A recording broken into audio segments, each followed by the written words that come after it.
আচ্ছা, তারপরে আরেকটা তো এই দেখতে তোমাদের কি বলে, ধরো এবি জিরো, এই শোনো, এ গুণিত বিটা জিরো, মানে এ একটা ম্যাট্রিক্স বি একটা ম্যাট্রিক্স, এদের গুণফল শূন্য, তাহলে কি এবির মধ্যে কোনোটা একটা শূন্য ম্যাট্রিক্স হতে পারে?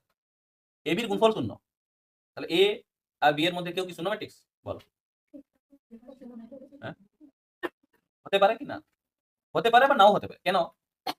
মানে এমন দুটো ম্যাট্রিক্স তোমার আছে যাদের গুণ করলে জিরো ম্যাট্রিক্সই আসবে, তখন AB not equal to zero, নাও হতে পারে। ঠিক আছে, এবি শূন্য নয়, এই এবি শূন্য কিন্তু A not equal to zero, B not equal to zero, এটা হয়। ব্যাস, এটা গেল। এবার চলো পরিবর্ত matrix, transpose of A matrix, পরিবর্ত ম্যাট্রিক্স,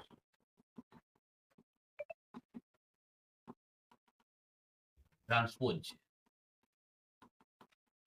অফ এ, একটা ম্যাট্রিক্সের ট্রান্সপোজ, ওকে?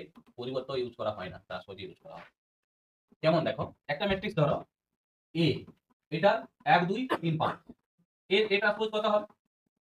সারির স্তম্ভগুলো ইন্টারচেঞ্জ হবে। ইন্টারচেঞ্জ বলতে এই সারিটা স্তম্ভে চলে আসবে, দুটোরই সারিগুলো স্তম্ভে চলে আসবে, স্তম্ভ ক্লিয়ার?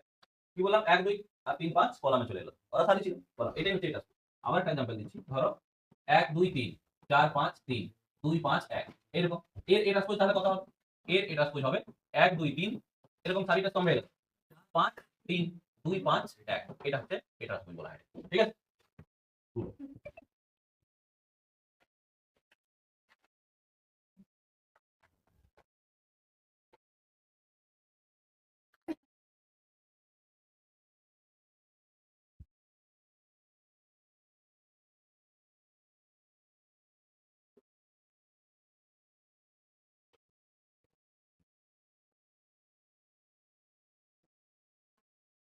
কি হয়েছে যে এটা? বেশ হয়েছে।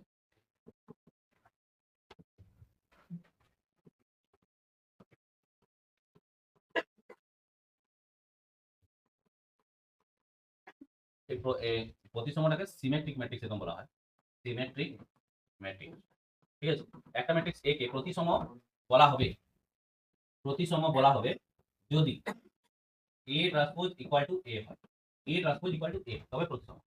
মানে এক্সাম্পলটা খুব দুর্দান্ত এক্সাম্পল, এরকম ধরো এ handsome girl has been trend going for, এইটাকে যদি তুমি ট্রান্সপোজও করো, এটাকে ট্রান্সপোজ করলে কি হবে? এ এইচ জি নিচে চলে এলো, এই যে ফার্স্ট রোটা A H G, H B F, তারপরে জি এফ সি, দেখো ঘুরে একই জিনিসটা হলো না?